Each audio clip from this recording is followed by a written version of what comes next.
one nation, under God, indivisible, with liberty and justice for all. Thank you. All right. Everyone had a chance to look at the agenda? Yeah, there'll be a couple of additions, Mark, Okay. and then a question on one.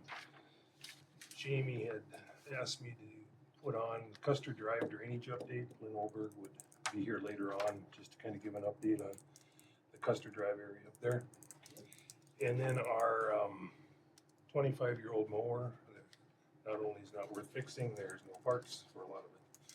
So Adam will bring up some quotations that he got from RDO, with the government discount on them. So, but so if we could put that as 20 and 21. Okay. So, and then I do have a question on number 12, because that should be a planning and zoning. I was just wondering why the cart's before the horse, and that's here, how that ended up here instead of planning and zoning. Because that would be, we have planning and zoning so that they can come with recommendations after they do the research, for zoning changes. And this thing with Mr. Butler is very simple, but it should go through the planning and zoning process first and then be brought here, and we can meet next Monday. We meet every first and third. Okay. So I guess my recommendation would be that we approve the agenda with the subtraction of number 12, and then direct Mr. Butler to go to planning and zoning to go through the right process, and then whatever, questions there are or anything, can be answered through that. Because if we don't do that, what else are we going to usurp instead of going through the right process with planning and zoning? So that would be my motion, would be to add 20 and 21, to subtract number 12, and then Mr. Butler can set up a meeting with the office for planning and zoning. Would be next Monday, right? First and third? First and Chelsea? third, First yep, and third, so we can do it next Monday. yeah, because I just get a little concerned when things aren't done in the right order, the right process, because it is a planning and zoning issue first, and then from there it comes to the commission is for the finality. But the cart's before the horse here. So. Okay. But Second, I second that. Okay, he's second. second. Yep. Sorry, just wanted Question? to open this up to discussion. So, Mr. Butler's zoning was changed without going through planning and zoning. And that's what planning and zoning needs to find out what happened. It's going to be. I visited at our last planning and zoning. This was brought up, and I tried to express this is a simple change, to be able to change this back. But there's a process to go through. Not that he's going to be denied it, but there's a process to go through to bring it. So it's not a whodunit. How did it happen? Was it digital error? Was it human error? Whatever. It wasn't intentional. It happened. But still, let's do it the right way and bring it back. If we do it by June, that's plenty of time. So, I visited with the builder today, and he said, I've got things I have to do. I'm not ready to build yet, so that's enough time. So I just want to see it done in the proper order is all I'm asking. This isn't to deny that it's going to be done, but my problem is that if we set a step here where we start going past planning and zoning, or any other committee and take it upon ourselves, then why do we have the committee that's set in place to do these type of things? Okay, So that's all. True. That's all I'm asking. true, but it was done in 2023 under the last,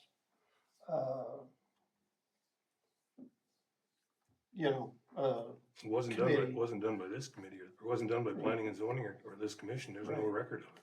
Yeah, I didn't see any Right. records submitted that would pinpoint who it was specifically. So was it computer error, was it a person? The documentation submitted was like a sideways photo of an Excel spreadsheet that was very hard to read, and it didn't have any specifics, I guess, so. But then that's why I wanted to discuss it, because it was from the last Well, if the commission group, but but if it the didn't go before. But Excuse me. if the commission would have got it, it would have came from planning and zoning. So that's why it has to originate back there. And then we can look through our minutes. But Yeah, Yes, I'm just not sure what there's to discuss, because what was submitted, there isn't much there. There's no evidence or anything like that of any misdeeds or anything like that, so it's kind of difficult to do anything besides make assumptions. So I'd just rather not do that, go through the proper channels. but there is no assumptions. I went to the courthouse, I talked to Ryan, and Mr. Butler showed me a copy of what they presented, that the city requested a change order in a zoning without it going through planning and But zoning, then bring it to What- planning and zoning. but without it going through the commission as well. Yeah, well, then bring it to planning and zoning so it can be, I'm saying, just bring it to planning and zoning so that they can discuss it. They'll have the recommendation to this commission. It's just the proper procedure to go through. That's all I'm asking, Mark, I, is to do it by the rules.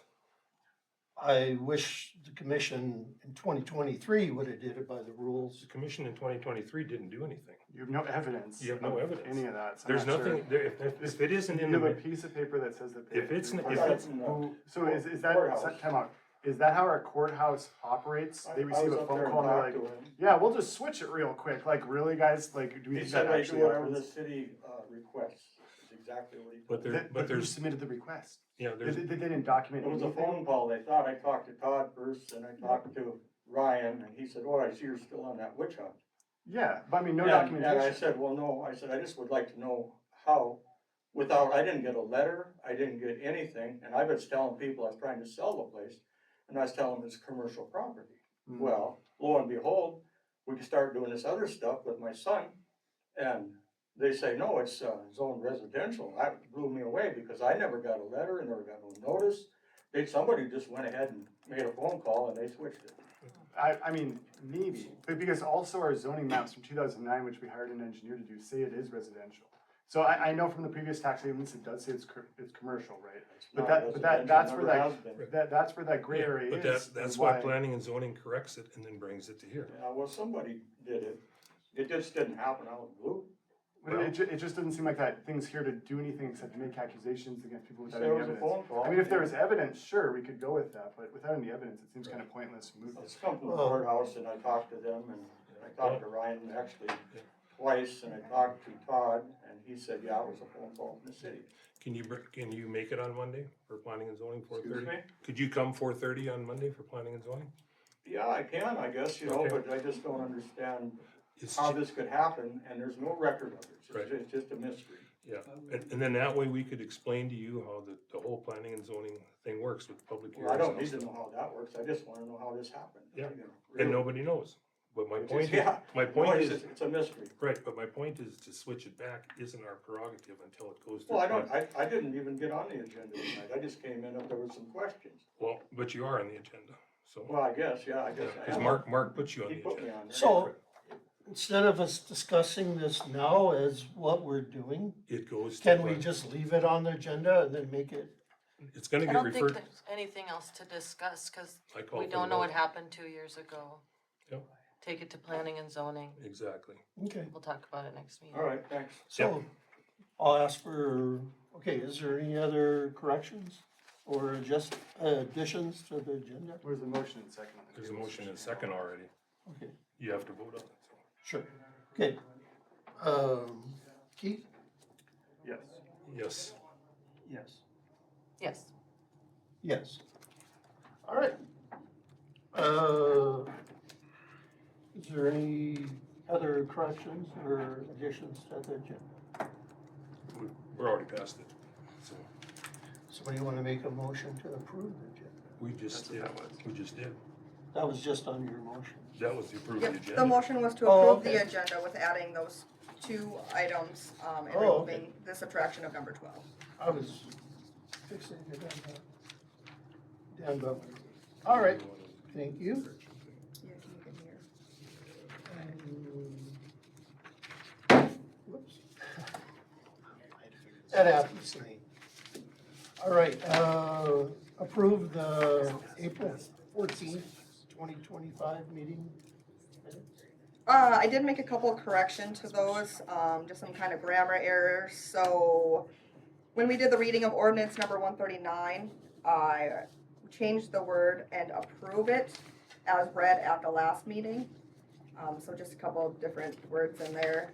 And then also when we did the updated cost estimate, for the PRV project, I added on, after a new PRV will be put in below the old tower on 6th Street, the old tower will be taken out of commission. So just a couple clarification things on there to make it I've added into those meeting minutes. So I would move to approve the corrected minutes. Second. Any more discussion? Any more discussion? If not, Yes.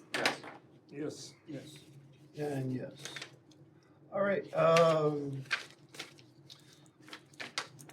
approve the April financials. Does everyone have a chance to go through them? Or it can come out of 117. Motion to approve the financials. Second. Second, any more discussion? More discussion, if not, Yes. Yes. Yes. Yes. and yes. Okay, approve of the bills? Move to approve the bills. Second. Jake can have it. Any more discussion? Any more discussion? Yes. Yes. Yes. Oh, sorry, yes. And yes. Okay, memory fireworks. Hey, Susie. I come every year just for keep peace, I guess, and let the commission know what our plans are. I've sold for memory for about the last 17, 18 years. They did buy a structure, it's on Border Lane. They bought the storage unit. I don't know the exact number, but it's on Border Lanes. We're gonna use the main unit for selling, so we'll be open, hopefully we get rain, but on the 27th of June to July 5th. And then we'll just follow the hours that is on file. I know everyone always asks for that, and usually I try to post it online too. You can try to set a reminder too, just so that. Right. Yeah, 'cause So- sometimes they don't. Is this just informational, or is it an approval from us? Or- Nope, it's just information. It's just informational, Yeah. that's what I thought. And just if you have any questions, or we just like to, they like me to let you guys know Right, what's Yep. going on, and so we're hoping bigger place, offer more stuff. Bigger Hopefully a little show. more comfortable in a trailer. A little more Yeah, fireproof. Yeah, memory would get their permit through the sheriff's office, Yeah. correct?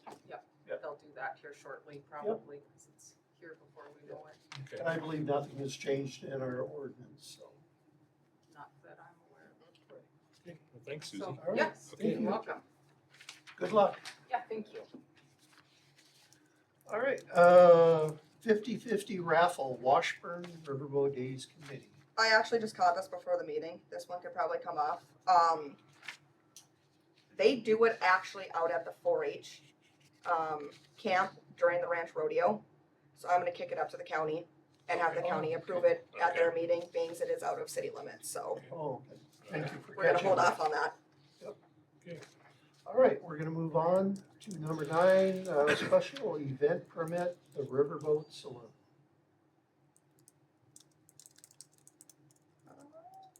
So Riverboat Days, Saturday night for the street dance. Tyler usually is set up right outside the riverboat. Same place every year. He possibly might also go across Main Street this year and set up a second beer garden, so it's not so congested going into the bar, coming right out where he usually is, and set up a second one across the street too. But All right, I would move to approve this application. I'll second that. Any more discussion? Discussion? Yes. Yes. Yes. Yes. All right, special event permit, Captain's Cabin. theirs is pretty straightforward as well. Friday night of Riverboat Days, the tent, they just have it out towards the parking lot. Same thing, serving outside for underneath the tent where they have their bands out there. Okay, I move to approve that also. Second. Any more discussion? Hearing it? Yes. Yes. Yes. Yes. All right. Okay, number 11, Captain's Cabin gaming site authorization. Beulah Convention and Visitor Bureau.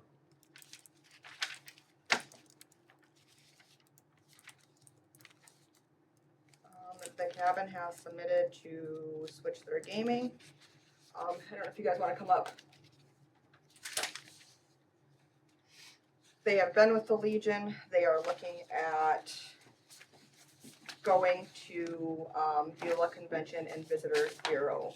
They have submitted the new application for a different gaming site authorization to come into town. So I guess my question is that, Hi there, You're let's from- do introductions first. oh, I'm yeah. sorry. Yeah. Yeah, I'm Marcy, I'm the charitable gaming manager okay, for CPB. And I'm Travis Fry, I'm one of the gaming employees. okay. Thanks, Keith. No problem. So you're from the Buell organization? Yeah. Okay. So I guess, one of my questions is, why are you looking at Washburn and then where would the proceeds end up going? They actually reached out, we're looking for other places, and we had responded to that. We went Okay. and talked to them, told them everything we would do, which is exactly kind of like what Washburn would do. The proceeds would stay in the Washburn area. Everything we do, I will buy my stuff from Washburn. I plan on employing someone from Washburn to work the machines, do the bingo. They have requested poker night. Wants to do a poker tournament, and that everything that we do will stay in Washburn. So I will look for everything that I do. I'll do through Washburn. At the end of the quarter, it always shows up how much money is made at each site. Like I have 2 places in Minot. Those proceeds stay in Minot, and we have funded the silo in Minot, the museum in Minot, bring home the military guys for in Minot at Christmas time. Same thing we would do in Washburn. Our mission statement is, what is it? Economic development Yep. and tourism. So if you guys put something up and say, hey, we need a park, you would put in the request. Every year, I'm gonna use Minot as an example, when we do a new application in Minot, they ask for our Schedule Cs. They want to see what we put back into Minot before they approve. What kind of a percentage does that work off of? That you would keep certain funds in Washburn?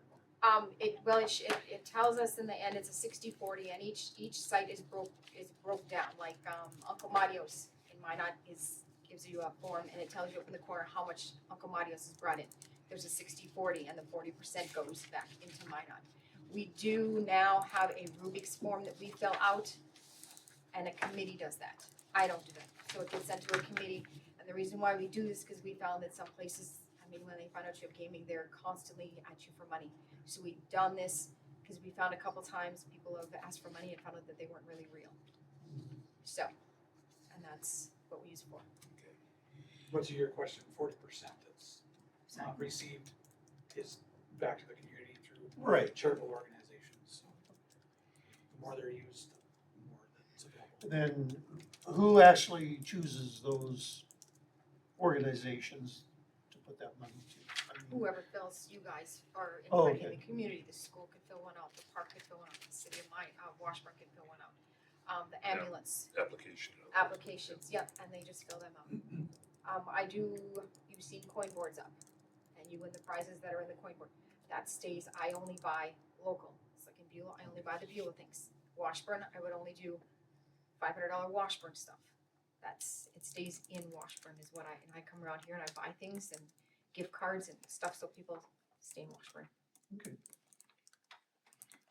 So the current runs out June 30th, right, with American Legion? That is correct. Yeah, so that's the date you would be looking at when their current agreement would run out. Mhm. So, And that's a standard date set by the state okay, for all gaming. okay, thank you, thank you. July 1 to June Yep. 30th. So if you look next year and say, well, you didn't give us what you said, then you could say, no, you don't. Right, yeah, yeah. Well, and I guess what I was looking at is if we're not up against a timeline here in May, if there was some more answers that we needed, we could table it until next month and we would still have time for a switch. It was where my mind was going, I guess, so. Because I still have to apply for your gaming license through the state for the city of Washburn. Mhm. Mhm. Yep. Yeah, so there's nothing up front though about like how the money be spent, or just obviously Century Code 60/40 split is kind of what binds it?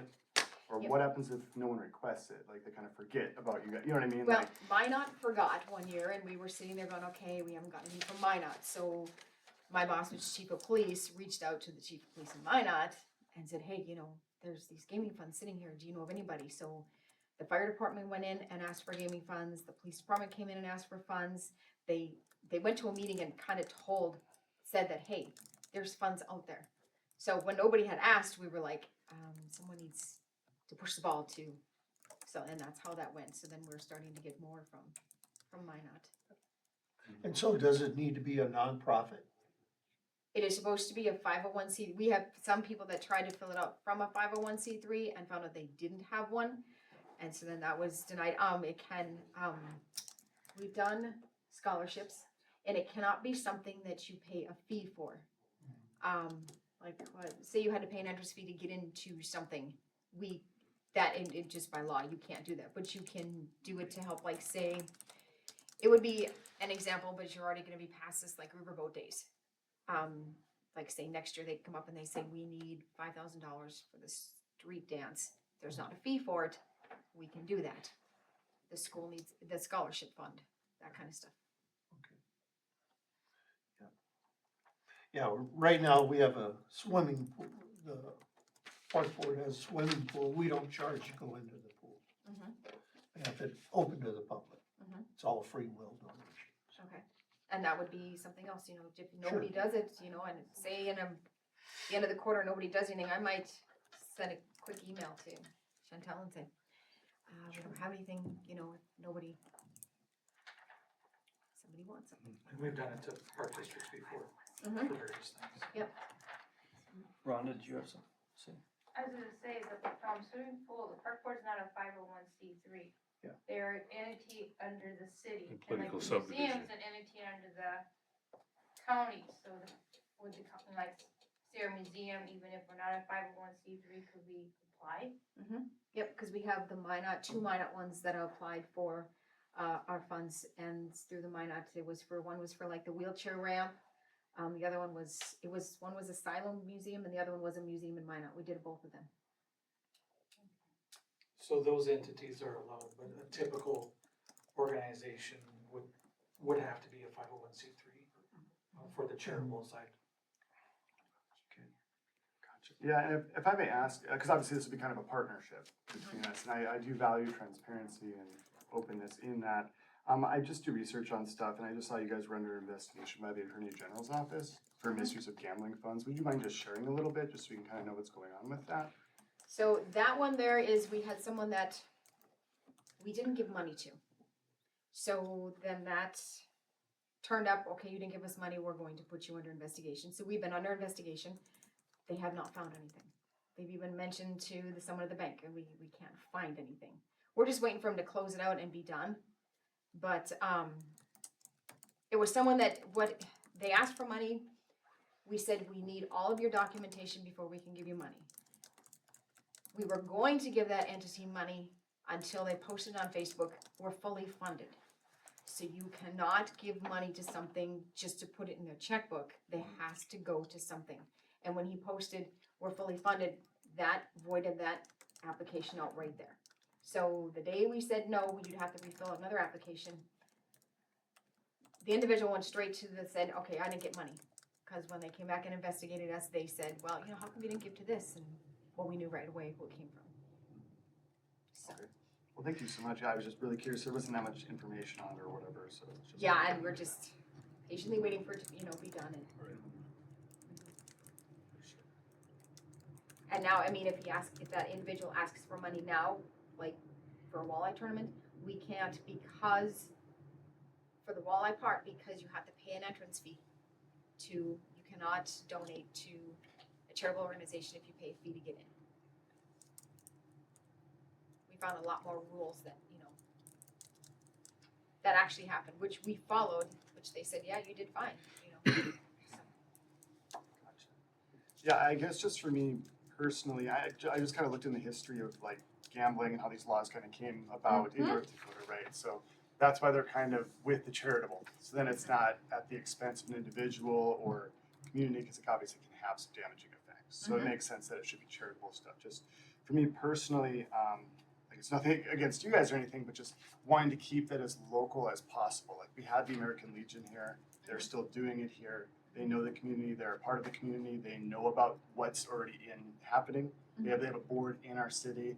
It's kind of weird for the I don't want to say problem, but like the negative portion of gambling to be in our place, then the positive portion being the social funds go away and then come back if people remember, you know, or that sort of stuff. So Right. it's just kind of a step of control that I think is very, very strange, just with how the history is going, right? Because it was always very community, very local sort of thing. So it's just not a step I personally like to take, because obviously you guys are our neighbors right over there, but just you're not even in the same county. There's just, you know, so it's nothing personal at all, Right. just for me personally. Yeah. I have, Go I have ahead. a question. If you're done. Yeah. Okay, I do. So how many sites right now do you manage? I have 2 in Minot and what do I have? Dewey's Fanatics and 3 in Beulah. And the Minot ones are the ones that reached out to us, kind of like Washburn reached out to us. So we did have a business owner that reached out to you that was interested in, Yes, he was looking for something different because what he had mentioned was he wasn't happy with the process that was going on right now. He wanted something different, he wanted a little more, he just wanted something different, he said. So.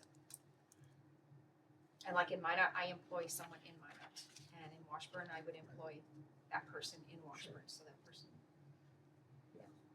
so it does give the owner of the business the flexibility of bringing in somebody to manage the gaming, which is all Yep. state legal, so.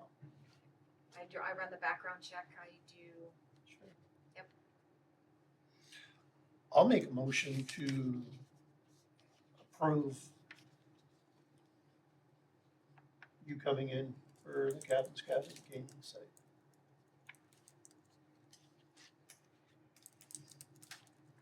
Is there a second? I guess I can't second it. I need more information, so I couldn't vote for it. So. I feel the same way. I'd like to get some more information.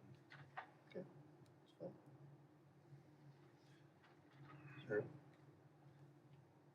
It's gonna die on a second, so I guess if you'll come back Okay. and then, is there any more questions that they could try to answer when they come back at this time? No, it's just too much of a decision to make on that short of a notice for me. So nothing, like Keith said, nothing. And I apologize for not letting you introduce yourself, you know, jumping in No, too that's quick. fine, this is the first time I've ever actually had to come in and do this, so yeah. Okay, Is there any information you need from us? I guess I can get a contact number from you. That would be great. You know, Okay. if you had something, so. Okay. And then that way is, like I said, I would just like to think about this more. I'm thinking about just, like I said, the Legion has done such an excellent job in our community, you know, and then just need to wait out, so. That's why I asked on that June 30th, because I was pretty sure that's what it was, but, so that we aren't up against the wall in a time frame type thing, so. How long does it take to get done through the state? Once I get their application, then I have to send everything off to the state, and then once they have to go through everything and then send me all the information that I have, then it's a go. Okay. Yep. All right. And Okay. we meet the second Monday of every month. Okay, All right. June 9th. June 9th? Yep, that's the next meeting. Does she have your number? I do. Yep, yep. Thank Thank you you. for coming. Thank you. good luck. All right,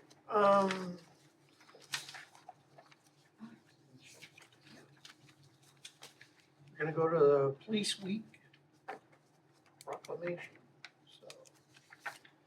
Okay, so this was sent out in your emails. I guess, is there any questions or anything about the proclamation itself? Nope, it's excellent, thank you. No. Okay, then I would motion to approve it, and then I'll read it if it gets. I would second that.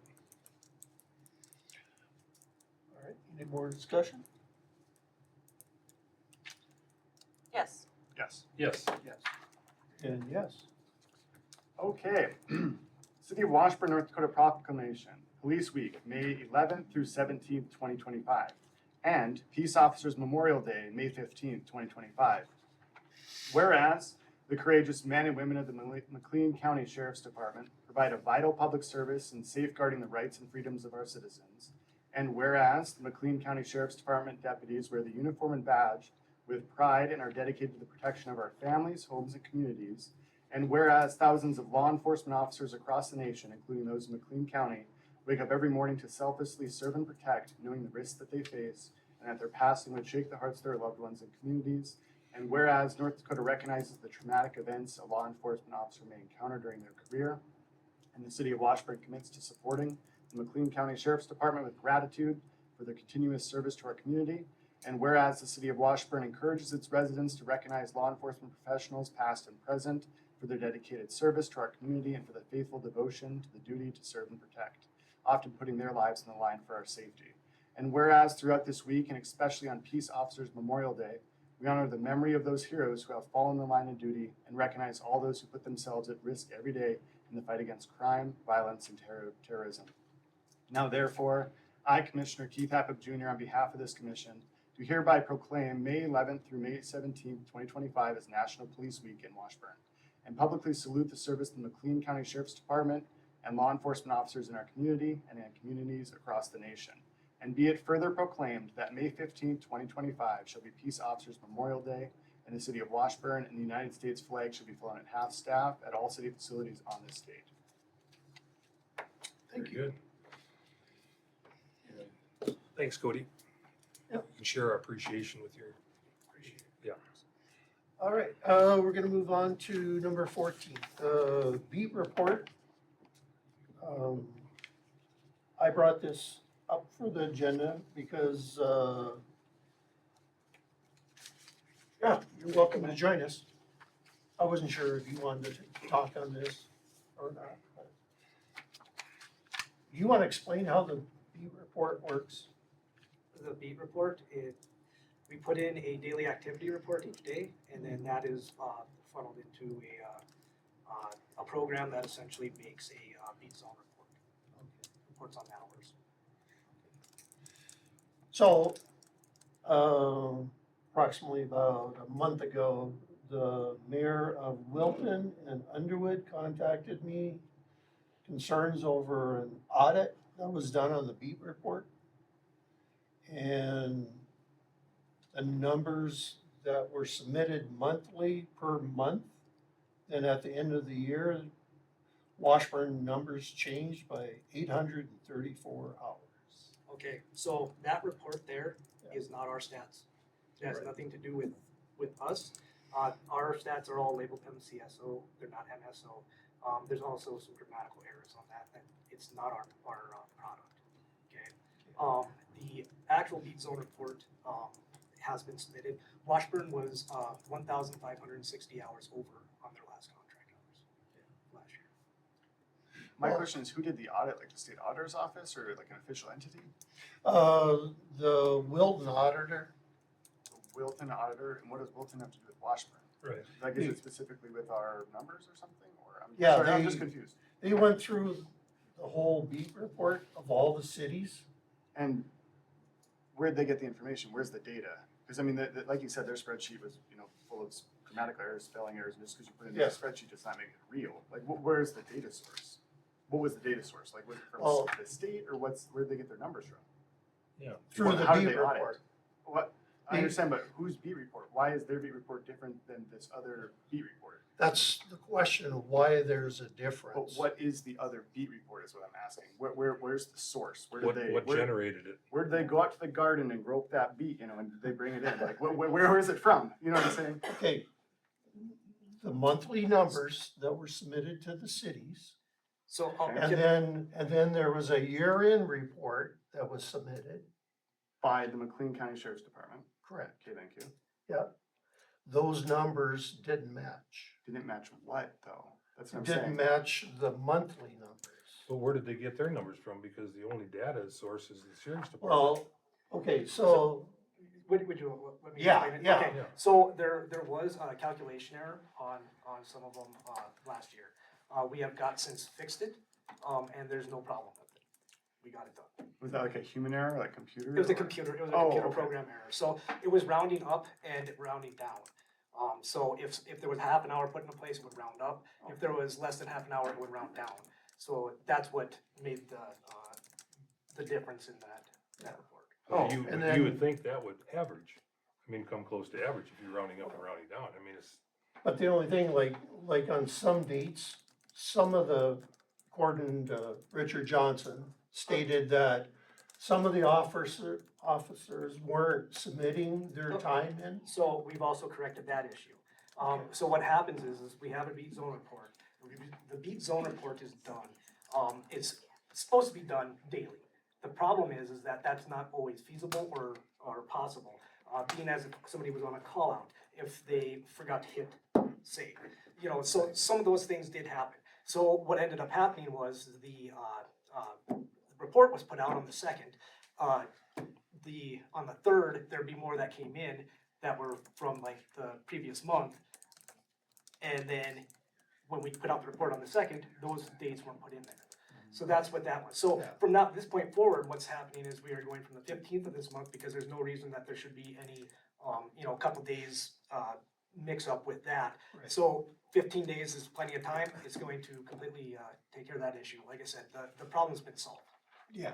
And Okay. If I may ask, what's the reason for bringing this up in our meeting? Because even on those numbers that they submitted, we were still over, so we are getting more value than we're actually paying for, so like, we'd be foolish why to are we argue it. bringing Wilton, this seems like it's between Wilton and Underwood and the McLean County Sheriff's Department. I'm not sure why we're discussing it at the Washburn City Commission meeting, which is where we Because- currently are. Because, But their numbers aren't even accurate, Well, they're not, what, yeah, what I'm asking, Mike, is But they- what Those numbers right action- there aren't accurate. right, What you have right there isn't our report. But what action are you looking Correct. for, Mark? Like, yeah. what action are we looking for? Like, are we giving a we're, letter, we're looking for transparency Oh, in accounting. Because by bringing this up, we did find a flaw in their programming.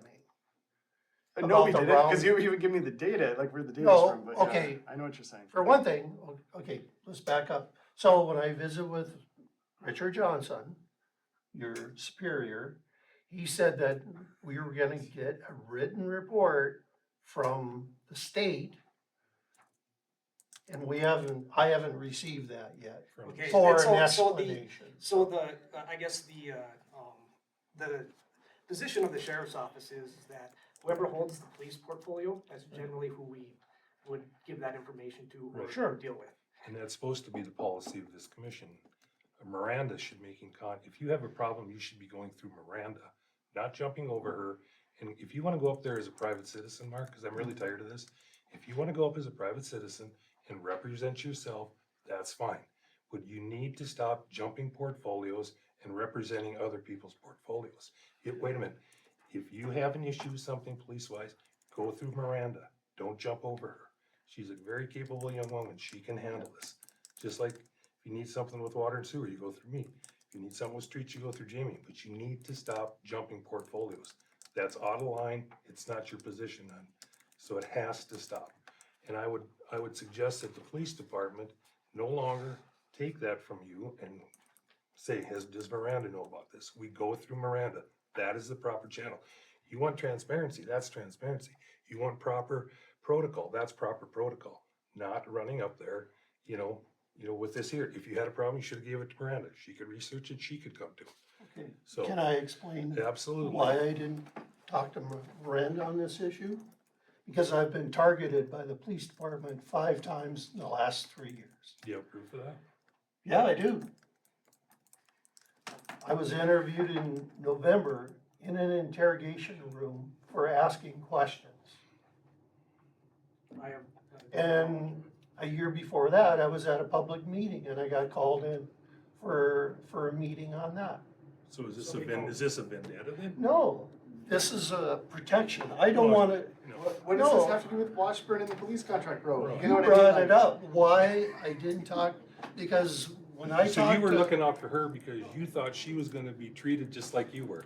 Yeah, That's because ridiculous. I, That is totally ridiculous. no, it's not. Yes, it It's is. true. Okay, We have- so, time out, everyone bring this in, It's okay, true. everybody bring this in. I don't What- wanna what- see. What is a productive thing with Excuse this, me, with this I meeting got the agenda item? floor. I got the What's a floor. productive thing with this thing? Excuse me, I'm still talking. Then continue to talk.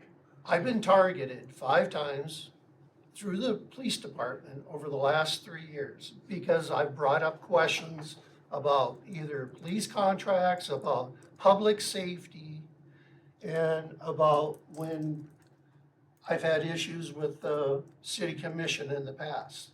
I do not want to see Miranda, her or her family targeted like I have been.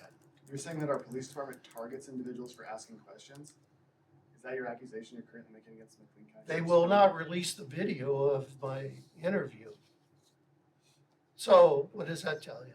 You know, this is, I have heard. Well, Do we got a soapbox that we can bring in or something like that? no, Bro, it's true. What is, I- what are we supposed to everything do about that- this? Like, okay. what's the motion, what's the second, what's the good? What are you What trying to can happen accomplish out from of this, this? Yeah. besides just like causing drama and stirring the pot? No, Like, I'm not trying. What do we're we do trying- with this? Yeah, actually, here, All actually, I'm I, asking to do is try to figure out We why told the, you we took care of the problem. right, Yeah. right. Okay, I want, that's all I'm trying to do. I'm not trying to It's- step on. it's been done. Yeah. I told you that. I know. I would- And actually, something Okay. good came out of it. But all I want is transparency. And the only reason, the last item that I discussed with Miranda about public safety issue, remember that back in, I was targeted by the police department because you and I talked with somebody. Mark, this is very inappropriate. Yes. No, it's This not. is- No, This this is is not. slandering the McLean County Sheriff's Department, bro. Like, you have no evidence for what you're saying. No evidence. Let's see some documentation, let's see something. Submit that, don't just say, Sure. well, I did this, because that's what you do every meeting. You just make these No, I know. blind accusations at people, and then nothing comes. Remember last one? Oh, the Attorney General's gonna be knocking on your door. Come on, man. Okay. Let's try and be productive here, please. Yeah, No. let's move on and actually do the business of the city and quit having a junior high class meeting, because that's No. what it's turning into. No, it's not. Yes, it is. You brought up the subject. I'm telling you No, why. I did not bring This up. is the your subject. agenda item. This is your agenda. item. No, So why My I suggestion stepped over on is her. that, my suggestion is that we stop the nonsense, we move on to the police contract and we vote it up or down. That's my Okay. suggestion. You So- brought it up. I did just not- wanted to fill in the blank. No, Mark, it's wrong. No, it's not. First of all, I would like to say as a citizen that I am extremely appreciative of our police department. So You am know, I. they are straightforward, they are honest, they are non-targeting. And I would move that we would approve the 26 McLean County Police contract as written. Second. Any more questions? Any more questions? None? Yes. Yes. Yes. Yes. And yes, thank you for your. Yep, no problem. And Thanks, Tony. I also make a motion to sincerely apologize to McLean County Sheriff's Department on behalf of this commission for the last 15 minutes of this meeting. I second that. Okay.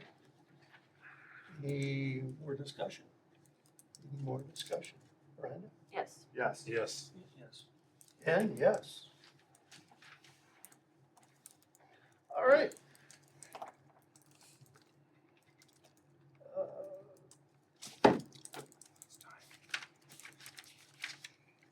Since, everyone have a chance to review that contract before we voted on it? Yeah. There's Yeah, like 4 I read it, pages. I read it like Okay. 3-4 times. Just want to make sure we kind of rush through it, so. That's why we get it ahead of time, so we don't have to read it here. Right. I agree, I was here earlier in the day.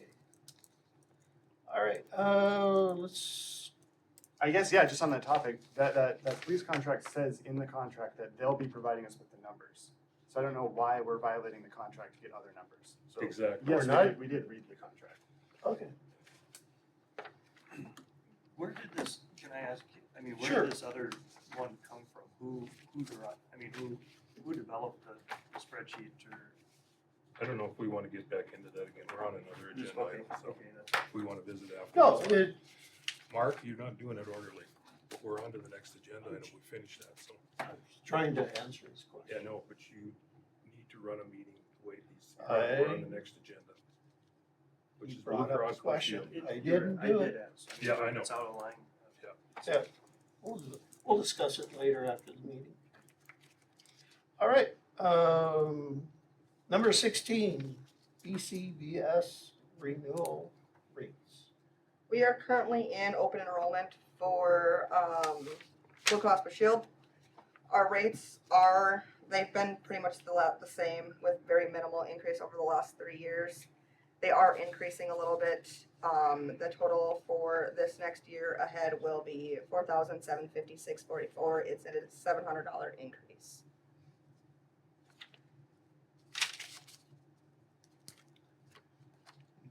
Okay. And that's where staying with the same plans. Yes, we are staying with the same. Sounds good. Yep, there's a couple things that were different that coverage got better for dental and for vision. Okay. And there were just slight increases in those two, but health increased just a little bit, so. Okay. Well, I would move that we approve this plan. I'll second that. Any more discussion? If not? Yes. Yes. Yes. Yes. And yes. Okay, water intake update. Okay. Tim? Larry and I went to Bismarck, I don't know, a few weeks ago, I guess, and we met with someone from the governor's office, Water Commission, Rainbow, and Brent Boger from A2S. And we discussed different partnerships and that, but it was agreed upon at that time, the best thing we could do would be as a commission to, I don't know if you guys want me to read this letter, if you've read it, but it's simply a letter to Garrison Diversion to put us, not that we're backing out of the MOC, not that we're gonna, go with it, but basically to put a pause on it. You can help me out here, Eric, Due to the fact that our funding has been Correct. pulled. due to the fact that our funding has been pulled. So, we don't want them to proceed with any engineering or anything else that would draw funds away from our final project. So there may be some other, interested parties, partnerships and that type of thing on this line. But what we need to do is approve this letter, as stated here from A2S, to send to Garrison Diversion so that our part of it is put on a pause or a hold from now. So, that's a simple explanation of it. Everything is pretty much on a pause and a hold, depending on funding, depending on partners, depending on that. So I would move that we would send this letter to Garrison Diversion for that reason. Second. And just to add to that, like Chelsea said, that it goes back to that FEMA grant. Yep. That was $7.19 million. Yep. That was, the city was looking at getting for doing that pipeline project, so Yep. that's the reason. Thanks, Eric. Ryan? Yes. Yes. Yes. Yes. And yes. All right, the PRV project update. You guys wanna come up, Chris? Come on, Eric. Room for everybody. They take your spot. It's really particular. Should've stayed there, Eric. Okay. So, we spent some time underneath the water tower today, looking at a place to put in this PRV, and I'll kind of turn it over to these experts here to explain it. We do have an issue up there with, I don't know if it's called a logic module or whatever, it's something in the circuitry, correct? You can explain that, where the tower doesn't fill all the time. Yep, so I'll explain why we've had some of the water, I guess, outages, if you will. So the old tower is filled by the low zone pumps from the water plant, and there's a PLC. It's a programmable logic controller, and that's what tells it to turn on and send water to the old tower. And that's malfunctioned or gone bad. We tried rewriting the code and the inputs to it a few times, but it keeps dumping those. So that's why the tower has gone down a couple times on us Yep. over the last few weeks. What we're thinking that we're gonna have to do is replace that PLC at the water plant with a new one. That's what we are doing. That's what we are doing, Yep. and that's gonna happen tomorrow right away. Yep. So that's to explain why we Right. don't have water. But anyway, so Chris Tresvik has put together a quotation, you guys have it there, passed it out. And that is to replace the PRVs down on, is that a fourth? Yep, And then at 6. and then up on 6 underneath the water tower, so Fourth Avenue East and then Sixth Avenue. Yeah, somewhere in town. Yeah. And, so anyway, through quite a bit of time spent on this, this would include a 10 by 10-foot tall vault in the ground.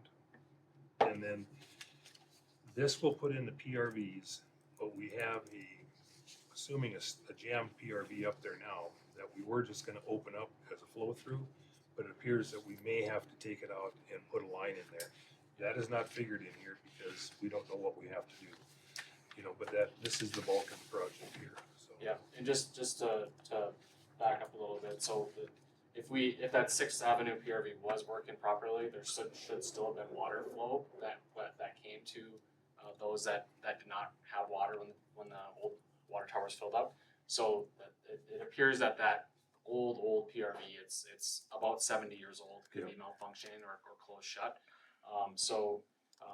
And the reason why we didn't have it originally looked at removing that is because it's in a precarious position right under the tower, right next to someone's property, that it would be tough to be able to remove that demolition wise until after the tower came down.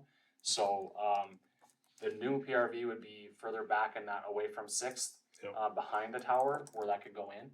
And then once that's installed, then we could look at taking that old PRV out, and it could just be removed and a piece of pipe put in there so that it doesn't even have to bypass it, because we're gonna get rid of it if that's what's causing issues, because we need that PRV to not be in place so that it can properly pressurize the low zone, since that tower will not be online. So, just to explain it a little bit. Yep, no, thank you. So anyway, I guess my recommendation is that we go forward with Chris Treswick's estimate here. Yeah, with the understanding that contingent, that old PRV, we don't know until we're done, whether we can open it, whether we can replace it, what we're gonna do. And the problem is, like, you have this old tower there, we don't know how big the footers are that hold this tower in. And you don't have very much room in the property until you get to the guy's fence, so there's not much room to work in there, like Eric was saying. So, you know, if we had more room to swing, we could just go do it, but it might be kind of a little more delicate heart surgery to get that thing in and out of there. But am I explaining it right, Chris? Yeah. So, but I guess my recommendation, and I would move that we would approve this, quotation from Dirty It's Diesel. basically what he drew up. Yeah. So, but he's the contractor we're hiring, so, Yeah, so these two have worked together on this for quite some time, and this has come to fruition now, but it's something we need to get done. It has to be done this year for the the ARPA money to be used on it, correct? Yeah, so I think it's time to move forward with it. Realizing that this won't be the completed thing, there may be more surgery that's needed.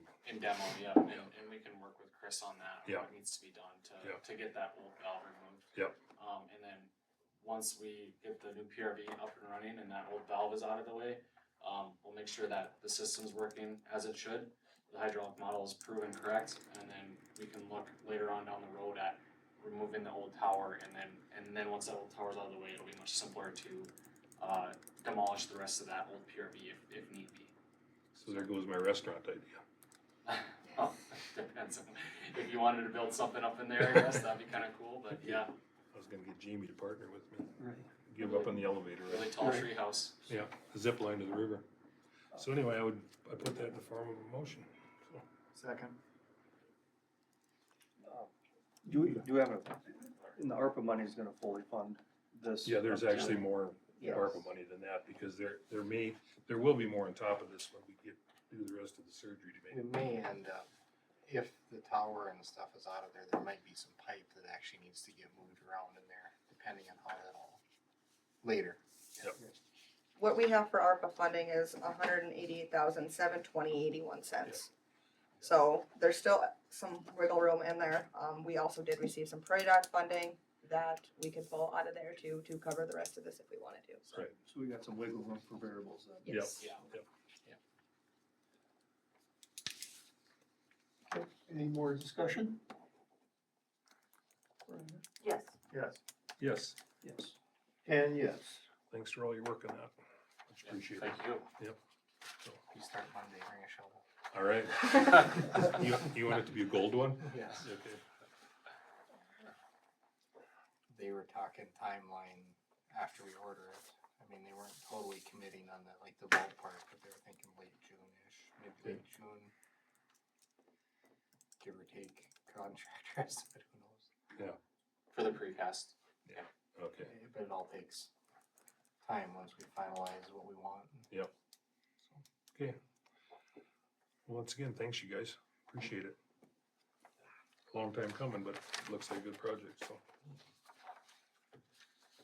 All right. We're gonna move on. Okay, 19, the 2025 Seal Coat Project awarding bid. Yeah, so I put it in front of you, Mark, but There's two basically, copies. yep, the 2 copies, and you can sign both, and as long as I get one back from you. And what that is the notice of award. So just to back up a little bit from there, our seal coat bid opening happened on Thursday. I put in your packets the 2 bids we got, one from Aztec and one from Aztec. It's Asphalt Technology Corporation. The other one's Asphalt Preservation Company. So we had 2 bids. Aztec was a little bitter. I've worked with them before. They're a reputable contractor. Matter of fact, I believe that they did the last seal coat project in town, which is back in like 2016, 2017 timeframe. So we did go through the numbers to make sure that all the math was correct on the bidding and that everything looks correct. So I recommend award to Aztec for the seal coat project. Wanna make a motion, Dean? Do you, how do we wanna put that? Because we also wanna talk about that and the funding, so how do We we can wanna? do it, we can do it, we do it We wanna do separately. it separately? Yep. So I'd like to make a motion that we hire Aztec Corporation for the seal coat project. Second that? Any more discussion? Yes. Yes. What's Yes, the cost? 153, 401.96. Yeah, great. And it's at 100,000 under the estimate. Thank you. Yeah, and I should thank you for saying that, cause to explain that a little bit, what, it's 15% lower than any project we had for price per square yard on any seal coat project we had last year, which is surprising, number one. But to explain that a little bit, the cost of fuel is on the average less than what it was last year. And the other thing that Washburn got really lucky with is that Aztec has had a lot of other projects that they're gonna be right in our same neck of the woods. Okay. So their mob costs were very small. They actually had a higher price per square yard, but they had a lot less in their mob costs compared to the other company. Although they both were very close. They both were very good bids. Yep. So that's to help explain maybe a little bit with why we got the better numbers. So it's a good thing. Okay. I would move that we would fund this with, Do we vote on that? Yep. Okay. Yep. I didn't have that, sorry. Yep. that's good. Okay. Then I would move that we would fund this out of sales and use. I'll second that. Any other discussion? Yes. Yes. Yes. Yes. And yes.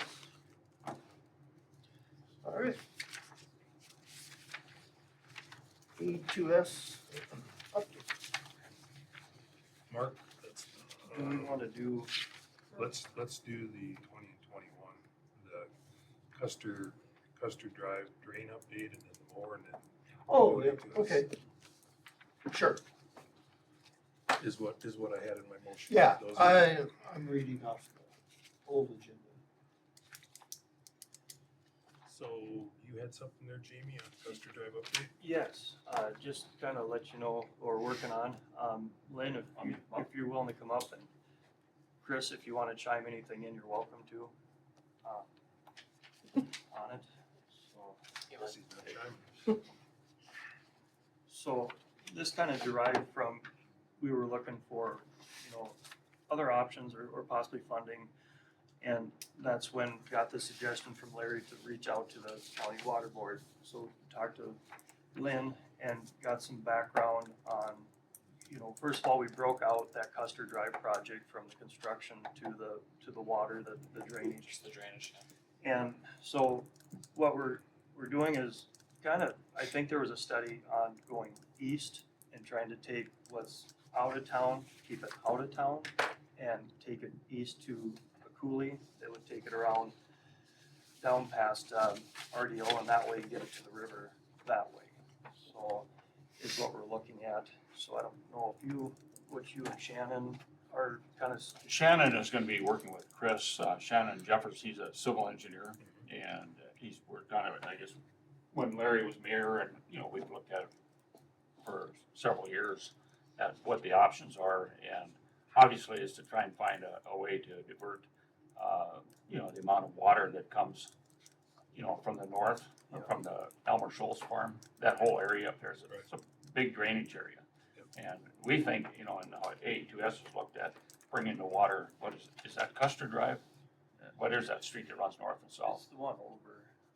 North and south, Rough Rider. by the cabin? Yeah, Rough Rider. Rough Rider, okay. That's one option of bringing the water down, but we've looked at if we could divert all of that water that comes from the north side of that road, take it east, move it east around, and it would come down, you know, behind the Renner farm and down through, you know, by what used to be the red building, now the white building, and through that coulee. That would, you know, that would minimize some of the problems, the water problems that the city has, you know, and it's not every year. It's like this year, there was no runoff, and maybe last year there was very little runoff, but we have, say, maybe 2 years out of 10 that there's a lot of runoff. You have to have a way to deal with it, you know, and it's easy to get complacent in years like this and think, hey, it's no problem, but it can be a problem, and we think that diverting that water east, at least all that water that's north of the road. And then the other thing is looking at, you know, potential development, you know, where's the best place that Washburn can grow, you know, and I know that Stacy Chider and some of those people with the power plant up there have looked at, there's a lot of expansion going on, and what is a potential for development? Is it 30 new homes? Is it 60 or 80 new homes? And that whole area could be a good location for a lot of homes if the two sisters are willing to, you know, to sell that property to a developer. Right. You know, and the city itself doesn't or shouldn't be taking on the development itself. It should be a developer that comes in and takes the risk. Exactly. Because you don't want somebody to, if the city would take it on, somebody could just throw their hands up and walk away from you. You want somebody that's gonna take the risk and make it work. So I just want to be clear, you're wanting to divert water to the east all the way down to that coulee. Yes. That's what we're looking at. So I mean, we're not throwing this out with, you know, we're looking for a and B option, you know, it's like. So just to back up, we did a study years ago to divert the water east and to divert the water west and to bring it down through its natural drainage path. Sure. So we looked at those options before.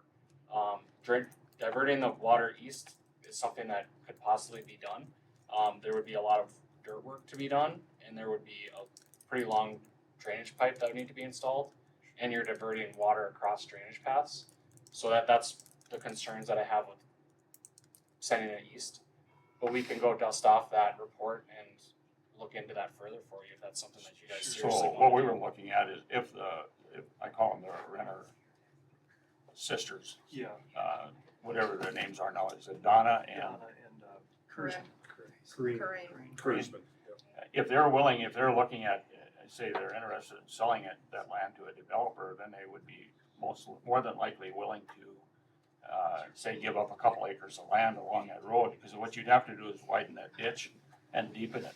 And then, you know, at the bottom, you don't want it just to be, you know, you want like 3 or 4 to 1 slopes. So it's gotta be at the bottom, it's gotta be probably 10, 12 feet wide, so that someone like Chris can go, or the city can go in there and mow that in the fall, keep it clean, keep so that the snow doesn't build up in there.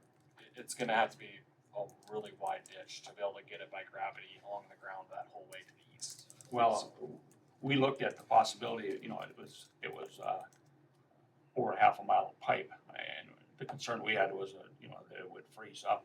And so moving dirt today, you know, so if you had to take out, that's a slow rise or a grade, you know, at the highest point, you'd be taking out, what, about 10 feet of It dirt? was quite a bit. I'd have to go back and look at the Yeah. report And that it's, we had, but what we wanted to have Shannon take a look at it and Chris, and have some kind of an estimate so we could compare that to the other estimate. We think it would be a lot cheaper, and if there's gonna be a development, and if they're willing to sell some of that property, then they would, you know, the important thing is to be able to divert that water to the other drainage around town. the other thing to keep in mind is even if this is something that ends up being cheaper and it's an option the city selects to do, it may not be permitted. Right. So that you still gotta get permission through the state to divert, We can work on that. but that could be done, Yeah. but I'm just Yeah. saying that could be another thing that, I'm not trying to throw cold water on it, but that's Right. just another concern. It ultimately all goes to the exact same spot. Yeah, it all ends up at the river. It's just moving it to Yeah. a different water course, you know. Just, We're changing. And the two sisters both own, they jointly own that land, or each one owns a quarter I of the think land. each have a piece of it. Yeah. So these are things that the city, you know, if the city is interested in growth, and, the first thing is to look to see if that land is available, and then Right. if it's possible to divert, because it could, long-term could be a lot better solution to move all of that water that's north of that, A couple of years. east-west road. Right. A couple of years ago, there was a committee formed, and actually Donna Gunderson was on it. There was some community members, Larry and I were on it, Dana was on it, Tyke Sheldon, I can't remember all of them, but we had a couple of meetings, and what we did is we identified all the vacant lots in town. Yeah. You know, and then also Donna was on there, and then potential for everything around. And then we sent out letters to everyone in town, there was like 30+ letters, right? Correct. Yeah, and we only had 2 responses of people, because people wanna own an extra lot, they don't want somebody there. That would be Yeah. willing. Yeah, and then at that time, we were in, I can't speak for Donna now, but there wasn't, you know, a lot of interest on her part. She wanted to talk to her daughters, because, you know, they're gonna inherit it, that type of thing. Yeah. So they have been contacted in the past. Now, I don't know where they're at now, Sure. but I know Larry's, you know, had several conversations with them through that committee, so. Yeah, I actually talked with Donna and one of her daughters this weekend, Yep. and, you know, yeah, so I think they're interested. Right, so anyway, we have a committee that's, And if that was a solution, you know, that would take care of a lot of the water that comes from the north. It would minimize a lot of the problems that you're experiencing right now in that area where the captain's cabin is. But, if there was a project, it would still have to be, engineered most likely by A2S, even if we did go east as part of the solution. And then, if there was a development in that area, a lot of that development, I think, could drain towards, you know, could drain east. You know, the layout of how the streets and the curb and gutter all, laid out, it could work so that a lot of that water would divert. it's just a very flat area Yeah. out there. It's gonna wanna come south, but if that was developed, you know, east of Custer, that could drain to the east, Yep. yes. I Yeah. agree. It all depends on how the engineer wants to draw the plans. Yeah, So, no, I appreciate Chris and Lynn. They're kind of working up an estimate to kind of see what it would roughly take to do. And then, yeah, we're gonna have to probably take you back in, on that, right? So, Sure. we're not done with you yet, so, yeah, so that's what we're working on. And then the thought process is if that ever gets developed to, you know, say to the east of Custer, that way, whatever direction you wanna call it, reserving some of that infrastructure that we're sending that through now, potentially for that future development. So it is some thoughts we're kind of running through, we're trying. So- and what we look at and what A2S looks at too is, it's not your years like this, it's the 25 or 50-year peak flows, you know, where you say you've got 130, 140 inch snowpack and maybe you get 4 inches of rain the 1st of April. You know, those kinds of impacts create a huge problem for the city. And by diverting that water east, it could solve a lot of the problems that you have. And that's kind of why we want to look at it as part of the overall project. Right, and I'm by no means an engineer, but we take care of, like, say, Asbury at the end there, and there's a culvert that goes under Main. and that thing never thaws out till like maybe May. Yeah. There's still ice on that thing, so that's a concern with that culvert going that far, is when you need it, it's froze up.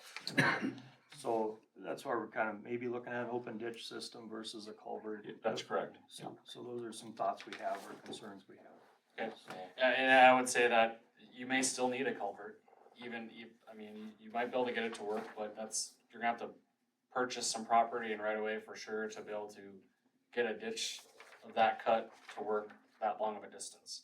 There's some So- natural profile though, if the guy can get it to the south side earlier. Okay. It'll save a lot of dirt. So we need a culvert across the road there. Yes, but I mean, you don't have to run it on the north side all the way down there. Yeah, we were looking at running the water on the south side of the road instead of the north side. That's where Donna and them have the property, the other side is a different owner, I believe.